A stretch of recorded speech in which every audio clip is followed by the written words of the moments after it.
Hello and welcome to another one of these what is coming up in VR videos. In April we have some highly anticipated games on the list, from a stylized samurai action RPG over a competitive tactical shooter up to a popular boomer shooter. Between those we also have some curiosities, but first, as always, let's check in on the biggest titles of last month. Guardians Frontline, a mix of first-person shooter and strategy game inspired by Halo and StarCraft, had its full release after 2 years of early access on March 9th on Steam and the Quest 2. There are not many reviews out for this one, but those outlets that did give it a try were generally positive about the game. 6 Degrees of Freedom gave it a strong 8 out of 10, quote, "With a great interface allowing you to easily switch from killing bugs to base management, Guardians Frontline is a great FPS/RTS hybrid with huge content potential," end quote. On Steam it sits at a similar 76%, mostly positive on recent reviews. That is a bit lower than the all-time ratings, which include the early access phase. It seems players are a bit less forgiving towards shortcomings once the early access tag is gone. The licensed adventure game Peaky The King's Ransom also dropped on March 9th, this one only for standalone VR, to more of a mixed reception. The game sits at a strong 76 on OpenCritic, sourced from 4 reviews. The highest score came from God is a Geek that gave it an 8 out of 10, calling it a great adventure game filled with iconic faces and a menacing atmosphere. The big aggregate review sites like Metacritic and OpenCritic do not include any VR-centered media, which is very unfortunate. As a result, VR games often do not have a score at all or are not even listed, and if they are, ratings can at times differ strongly from that of VR reviewers. The King's Ransom is a prime example. 6 Degrees of Freedom calls the game a blunder, giving it a 5 out of 10, quote, "Hard to recommend for any but the most hardcore fans of the show. Peaky Blinders The King's Ransom has some good art direction and star voice acting, but lacks the gameplay or length to justify its price," end quote. Upload VR pretty much mirrors this sentiment, quote, "The main issues and simplistic gameplay mean that The King's Ransom is probably only of interest for the most hardcore fans of the show. Gorgeous environments and engaging story and quality voice acting aren't enough to lift the game beyond what is ultimately an average VR experience," end quote. The VR port of the award-winning narrative adventure Before Your Eyes dropped only for the PSVR 2 on March 10th. OpenCritic did not list this one at all, but Metacritic did. The VR version of Before Your Eyes sits at a strong 81 on there, sourced from 13 reviews. Upload VR liked this one as well and gave it the Essential badge. Quote, "There's a wealth of blockbuster campaigns and arcade games for PSVR 2, but there's nothing else quite like Before Your Eyes. This is an essential experience for the platform that leverages eye-tracking technology to tell a compelling story that simply wouldn't work without it," end quote. The Dark Picture Switchback VR, a horror roller coaster ride and spiritual successor to Rush of Blood, dropped on March 16th only for the PSVR 2 to a nice 69 on OpenCritic. God is a Geek loved it again with an 8.5 out of 10. The VR Grid gave it an alright 6.5. Quote, "Switchback isn't without its great moments, and I still had fun. The combination roller coaster haunted house arcade shooter is hard not to like, but ultimately the gameplay here too often feels like a chore rather than a thrill," end quote.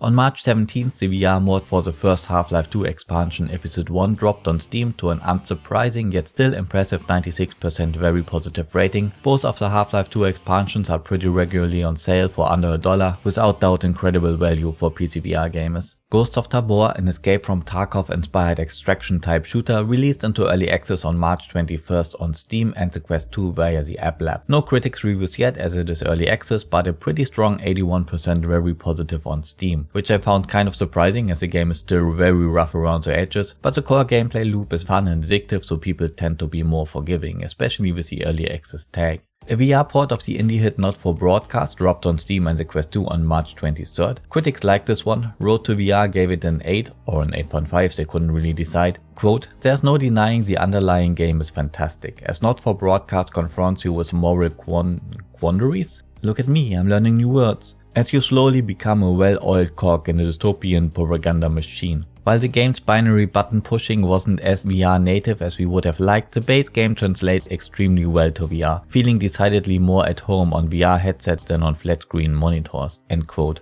On Steam the game sits at a poor 46 right now. It's only 13 reviews, so very far from being significant, but for a good fraction of those few that did play, it suffers from technical issues and or poorly implemented VR mechanics. Ghost Signal is a VR roguelike in the Stellaris universe that dropped only on the Quest 2 on March 23rd and did not receive much media coverage. 6 Degrees of Freedom liked it though and gave it a 7.5 out of 10, and hey, you forgot to put the summary in. Let me fix that for you.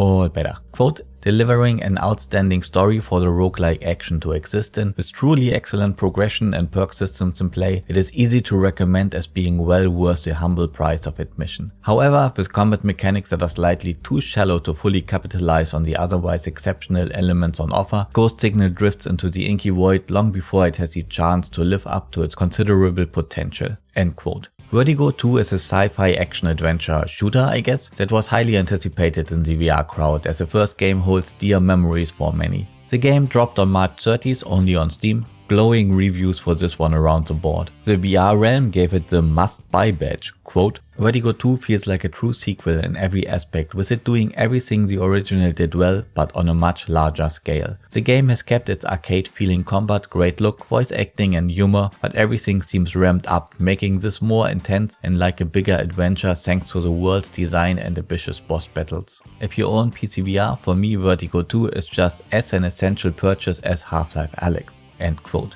That's quite the praise they are throwing out there. On Steam the sentiment gets mirrored with an incredible 98% very positive rating.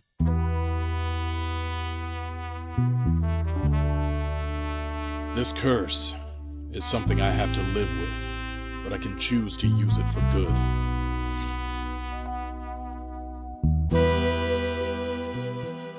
So this one is actually a March release, but it didn't make it into last month's video and well, it's close enough I guess. Samurai Slaughterhouse is a VR action RPG with physics-based melee combat. There's a block and parry system in place, enemies have a physical presence and can be pushed and knocked over. There's an expansive, what they call a Metroidvania style open world with handcrafted areas to explore and secrets to find. There are NPC to interact with, quest lines to engage in, pets to collect and a wide variety of weapons to kill your enemies with. This one caught my eyes a way back due to its striking art style and the sweeping passion the developer has for his project. Samurai Slaughterhouse is available in early access on the Quest via the App Lab since March 19th and on Steam since March 31st. A PSVR 2 release is planned, but without a date as of now.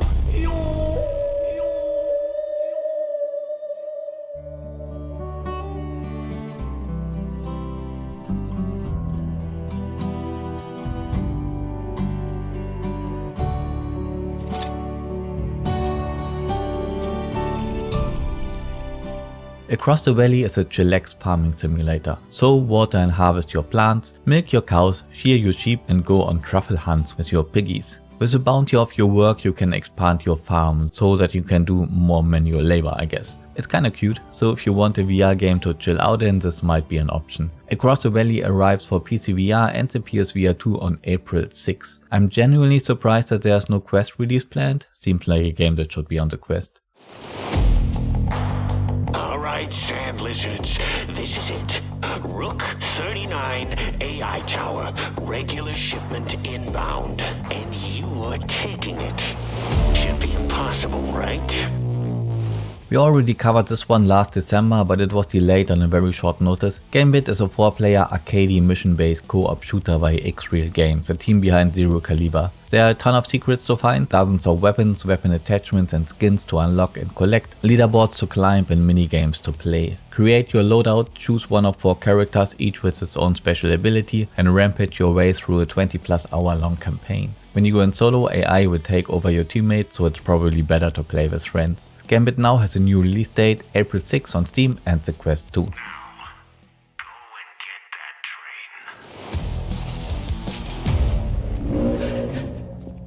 Gordon, hide. Hunters. They're out there. Shh. It's on the roof.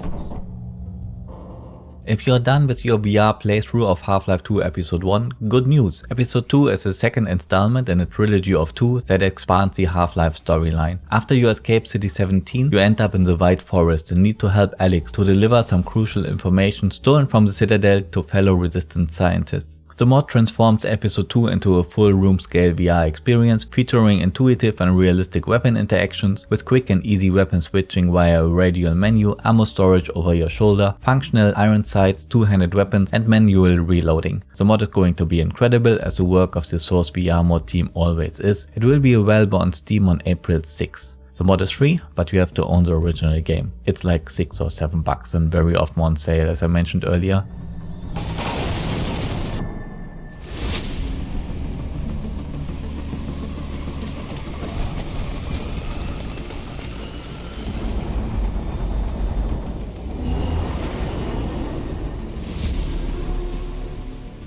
Breachers is a 5v5 competitive tactical shooter reminiscent of Rainbow Six Siege. You'll either play as an enforcer or as a revolter. As an enforcer, your goal is to eliminate all enemies and to disarm their bomb. Rappel up walls, swing through windows, use explosives to create a way where there was none, and generally surprise your enemies with a multitude of gadgets that are available to you. As a revolter, your goal is to stop the enforcers. You have door blockers, trip mines, proximity sensors and similar tools at your disposal. Before each round you can purchase and customize your loadout. There's a good selection of weapons available and each gun can be modified with attachments as you see fit. The developer Triangle Studio have previously made Hyper Dash, a well-liked competitive shooter, so they do have some experience in the field. Breachers will come as a full release on April 13th for PCVR on Steam and the Quest 2.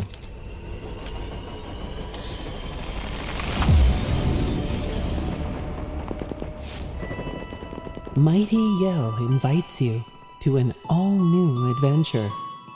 A king gone missing, a realm in jeopardy, and a kingdom living in fear.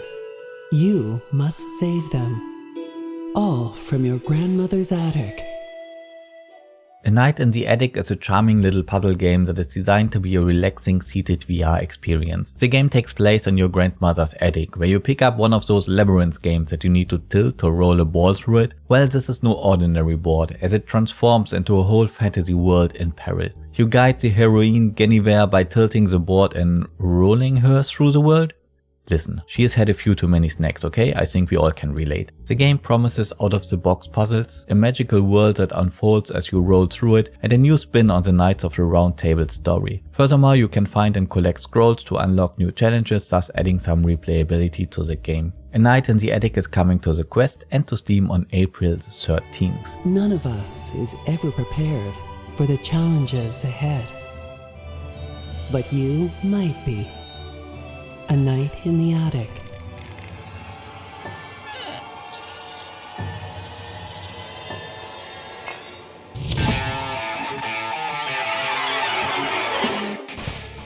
Kill It With Fire is a game about tracking down and killing spiders. The flat game released back in 2020 to an overwhelmingly positive reception. Turns out people don't like spiders and enjoy killing them. A VR port of this kinda makes sense, maybe not if you suffer from arachnophobia, but at least you get to kill the little pests. With fire. Or without fire, doesn't really matter. There are tons of unique weapons and equipment to help you on your hunt, 8 different species of spiders, loads of hidden upgrades and dozens of optional objectives. The VR port of Kill It With Fire should come to Steam and the Quest 2 on April 13th. A PSVR and PSVR 2 version are announced for later. Champion! Prepare thyself. The universe awaits.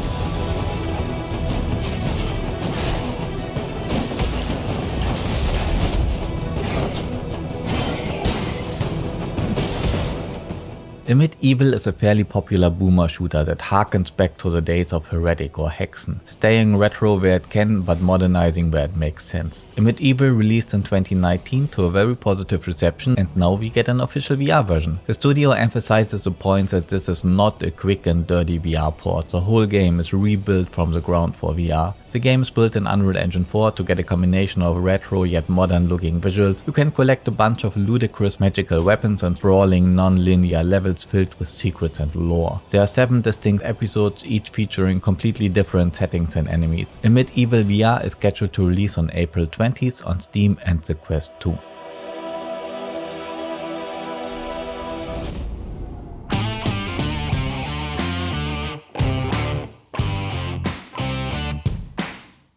Before we say goodbye, there are some ports announced for April that I quickly want to glance over. Creed Rise to Glory is like the original VR boxing game that released all the way back in 2018 for PCVR and the PSVR 1. On Steam it sits at an 80% very positive rating. The game gets a PSVR 2 version on April 4th. Fruit Ninja VR 2 is a collection of arcade minigames about killing fruit that released in 2021 on Steam. It sits at a decent 79%, mostly positive, and gets the Quest 2 version on April 6th. Everslord is a hack-and-slash action RPG that is in early access on Steam since 2021 and right now sits at the mixed reception, with the main complaints being that the VR combat mechanics are pretty lackluster compared to other titles of the genre, and the game, though still in early access, was abandoned by the developer. And seeing that the Steam page still states that it is going to release late 2022, well, if the devs don't even bother to update the Steam page anymore, there might be a point to that accusation. Everslord gets a Quest 2 port in April, no exact date yet, under the name Everslord Invasion. That's it for April. Is there a game on this month's list you will check out? Tell me in the comments below. As always, leave a like if you found the video to be helpful or entertaining, and subscribe if you haven't already. That helps me out a lot, and for you it will be less likely to miss the next episode in May or the stuff I do in between. Goodbye.